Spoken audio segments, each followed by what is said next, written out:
राजू के mummy papa अपने घर में एक सुंदर नेवले को पाल रखे थे। राजू हमेशा नेवले के साथ खेला करता था और नेवला भी राजू का बहुत ही अच्छा दोस्त बन गया था। राजू घर से बाहर जाता तो नेवला भी उसके साथ चला जाता था। राजू के घर के पास एक पीपल का बड़ा सा पेड़ था जिसके नीचे एक विषैला सांप रहता था। सांप बड़ा ही बदमाश था, आते जाते लोगों को काट दिया करता था। उसके काटने से लोगों के शरीर में जहर फैल जाता था और लोग मर जाते थे। और इस तरह उस सांप ने उस रास्ते पर आतंक का माहौल पैदा कर रखा था। लोगों ने राहगीरों को बचाने के लिए पेड़ पर एक तख्ती लिखकर टांग दी थी और उस तख्ती में लिखा था, कृपया सांप से सावधान रहें। आसपास के लोग सांप के डर से हाथ में डंडे लेकर जाया करते थे। एक दिन सांप चुपके से राजू के घर में घुस जाता है। रात के 11 बजे राजू अपने कमरे में सोया था और उसके मम्मी पापा दूसरे कमरे में। नेवला राजू के साथ सोया था। नेवला रात में भी हमेशा चौकन्ना रहता था। सांप राजू के कमरे में घुस जाता है और जैसे ही राजू को काटने की कोशिश करता है, नेवला सांप की गर्दन को पकड़ लेता है। दोनों में भीषण लड़ाई होती है और अंत में नेवला सांप को मार देता है। सांप का खून घर के दरवाजे से बाहर की ओर आने लगता है। राजू दरवाजा बंद करके सोया है। उसके मम्मी पापा दरवाजे के बाहर खून देखते हैं तो सोच में पड़ जाते हैं। उन्हें लगता है कि राजू को किसी ने मार दिया। वो लोग दरवाजे को पीटते हैं, लेकिन गहरी नींद में सोया राजू जग नहीं पाता। नेवला किसी तरह दरवाजे को खोलता है और बाहर आता है। राजू के मम्मी पापा मन में ये सोचते हैं कि नेवले ने ही मेरे बच्चे को मार दिया। इस तरह का विचार आते ही वे दोनों नेवले को पीट पीट कर मार देते हैं। नेवला वहीं तड़प कर दम तोड़ देता है। नेवले की कराह और मम्मी पापा के चिल्लाने की आवाज सुनकर राजू जग जाता है और अपनी मां से बोलता है, मम्मी सुबह सुबह क्यों चिल्ला रही हो? क्या हो गया? राजू की मम्मी उसकी आवाज सुनकर अवाक रह जाती है। उसको अपने गोद में उठाकर उसका माथा चूम लेती है। राजू के पापा भी कमरे में प्रवेश करते हैं। कमरे की लाइट ऑन करते हैं तो देखते हैं कि वहां पर सांप मरा पड़ा है और उसका खून दरवाजे के बाहर तक आया है। शालिनी, देखो ना, इधर सांप मरा पड़ा है। अरे ये तो बहुत ही विषैला सांप लग रहा है। मम्मी, मेरा नेवला कहाँ है? मैं रात को जब सोया तो ये सांप मुझे काटने के लिए आया था। नेवला भैया ने सांप को पकड़ लिया और दोनों में खूब लड़ाई हुई। मैं तो डर की वजह से सो गया, लेकिन नेवला भैया ने सांप को मार दिया और मुझे गोद में लेकर सो गए। राजू की बात को सुनकर उसके मम्मी पापा दंग रह जाते हैं और मन में सोचते हैं कि हम लोगों ने बहुत बड़ी गलती कर दी। जिसने मेरे बच्चे की जान बचाई, हमने उसी की हत्या कर दी।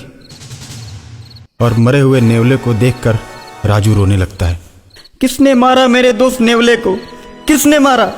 राजू के मम्मी पापा उसकी बातों का कोई जवाब नहीं देते और अंदर ही अंदर अपने किए पर पछताते रहते हैं। ऐसे ही कई दिन बीत जाते हैं।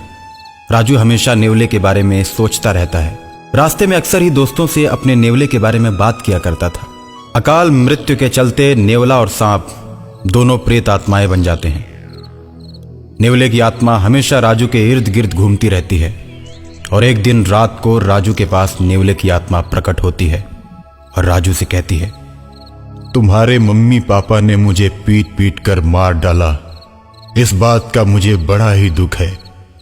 मेरी आत्मा भटकती रहती है। सांप भी अकाल मृत्यु के चलते भूत बन गया है।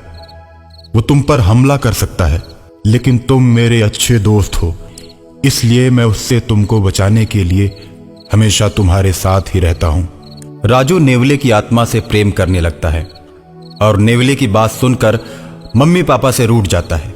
जब उसे मनाने की कोशिश वो दोनों करते हैं और तरह तरह के खिलौने राजू को लाकर देते हैं। मेरे दोस्त नेवले को तुम दोनों ने पीट पीट कर मार डाला। तुम दोनों गंदे मम्मी पापा हो। अब मैं किसी से दोस्ती नहीं करूंगा। तुम मेरे दोस्तों को भी पीट पीट कर मार डालोगे। तुम हमें अकेले देखना पसंद करते हो, मेरे दोस्तों को बिल्कुल पसंद नहीं करते, इसलिए मैं भी तुम लोगों को पसंद नहीं करूंगा। जाओ, मैं तुम लोगों से बात नहीं करता। नहीं राजू, खून देखकर हमने सोचा कि नेवले ने तुम्हें मार दिया है। इस भूल में हमने गलती कर दी। नहीं राजू, मम्मी पापा को ऐसा नहीं बोलते। मैं भी जानता हूं कि तुम्हारे मम्मी पापा ने बचपन से मुझे अपने बच्चे की तरह रखा था। अनजाने में मैं मारा गया। मेरी आत्मा हमेशा तुम लोगों के साथ रहेगी। जब भी तुम्हारे ऊपर संकट आएगा, मैं तुम लोगों की मदद करता रहूंगा। और अचानक एक दिन सांप का भूत राजू को मारने के लिए आता है। राजू को अपनी पूंछ में लपेटकर हवा में उड़ जाता है। राजू मदद के लिए अपने दोस्त नेवले को याद करता है। सांप जैसे ही राजू को ऊपर ले जाकर पटकना चाहता है, नेवला वहां पहुंच जाता है और राजू को सांप के चंगुल से छुड़ा लेता है। सांप नेवले पर टूट पड़ता है। सांप नेवले को पकड़कर उसे पेड़ के पास ले जाता है जहां वो रहता था। अब तो मेरा जहर और भी तेज हो गया है। देखता हूं मेरे जहर से तुम लोगों को कैसे बचाते हो। इतना कहकर सांप गायब हो जाता है और बहुत से लोगों को काटकर उन्हें मौत के घाट उतार देता है। लोगों को परेशान देखकर एक तांत्रिक बाबा आते हैं और कहते हैं, एक सांप भूत बन चुका है, वही लोगों को मार रहा है। बाबा, हमें उस सांप के प्रकोप से बचाइए, नहीं तो वो हम सबको मार देगा। तुम लोग परेशान मत हो। ऐसा कहकर तांत्रिक बाबा बीन बजाने लगते हैं। बीन की आवाज सुनते ही सांप की आत्मा मदमस्त होकर तांत्रिक बाबा के पास चली आती है और तांत्रिक बाबा बोतल का ढक्कन खोलकर सदा के लिए उसकी आत्मा को उसी में कैद कर लेते हैं और शहर को सदा के लिए सांप के भय से मुक्त कर देते हैं।